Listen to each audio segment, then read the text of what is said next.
yang belakang mungkin kebaca ya. A'udzubillahi minasyaitonirrajim. Walaula id dakhalta jannataka qulta masya Allah la quwata illa billah. Dan mengapa tatkala kamu memasuki kebunmu, kamu tidak mengucapkan masya Allah la quwata illa billah. Bukan la haula ya, la quwata illa billah. Jadi kenapa ketika kamu masuk ke kebunmu, kamu tidak mengucapkan itu kalimat masya Allah la quwata illa billah. Nah ini edukasi ya tentang ain. Jadi ain itu berbeda dengan sihir yang kemarin saya sampaikan. Sihir itu pastinya dilakukan oleh orang-orang yang jahat, baik orangnya yang menyuruhnya ataupun dukunnya. Karena kadang sihir itu menyuruh orang lain, biasanya menyuruh dukun ya. Dan itu ada, sihir itu ada. Bisa seorang benci ke orang lain, kemudian dia nyuruh dukun, nyuruh tukang sihir untuk menyihir orang. Nah, itu ada. Sihir pasti orang yang jahat yang melakukannya. Tapi ain ini bisa kita sendiri. Kita punya kebun, punya pohon mangga, misalkan. Nah, wah, iya mah moal buahan, moal. Yakin, karena kata kitanya juga moal. Muruluk tah, berjatuhan si bunganya itu ya, itu ain itu bisa dari kita sendiri.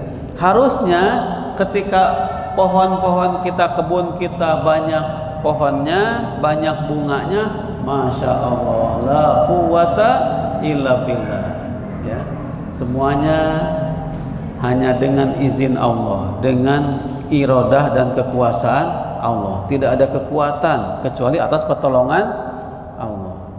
Nanti buahan berbuah gitu. Jadi saya tadi debat ya sedikit tentang masalah pohon itu ya.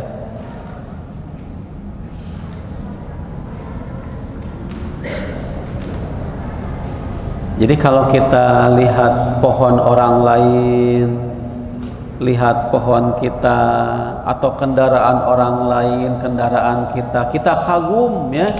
Ucapkanlah masya Allah la quwata illa billah. Kalau untuk benda-benda milik orang lain itu kita bisa tambahkan Allahumma barik alaih, ya Allah berkahilah padanya. Maka kekaguman kita, pujian kita tidak akan menyebabkan kerusakan pada benda-benda tersebut. Jadi ain itu bisa ke orang, bisa ke benda. Jadi bisa mengenai kita, bisa mengenai benda, bisa mengenai pohon ya. Kalau ke orang, biasanya anak-anak yang paling sering terkena ain. Tiba-tiba panas, tiba-tiba sakit, tiba-tiba rewel.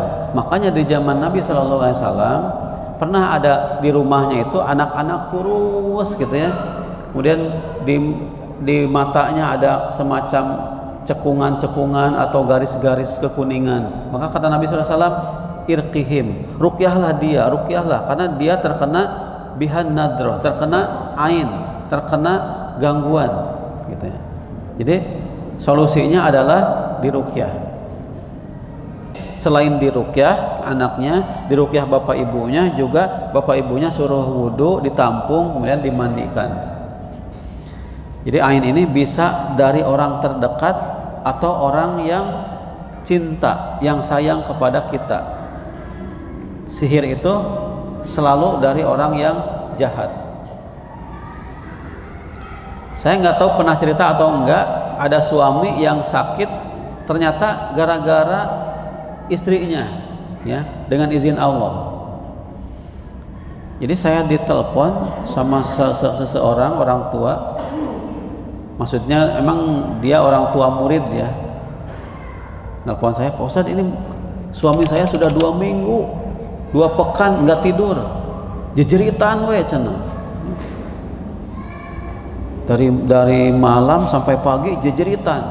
Kenapa Bu? Sakit kakinya katanya. Udah, saya datang malam ini, saya bilang. Saya datang malamnya. Ngobrol, Pak, apa yang sakitnya? Ini Pak Ustadz, kaki indung suku cenanya. Palebah indung suku. Indung suku tenang. Ya, ibu jari kaki ya gitu. 2 pekan.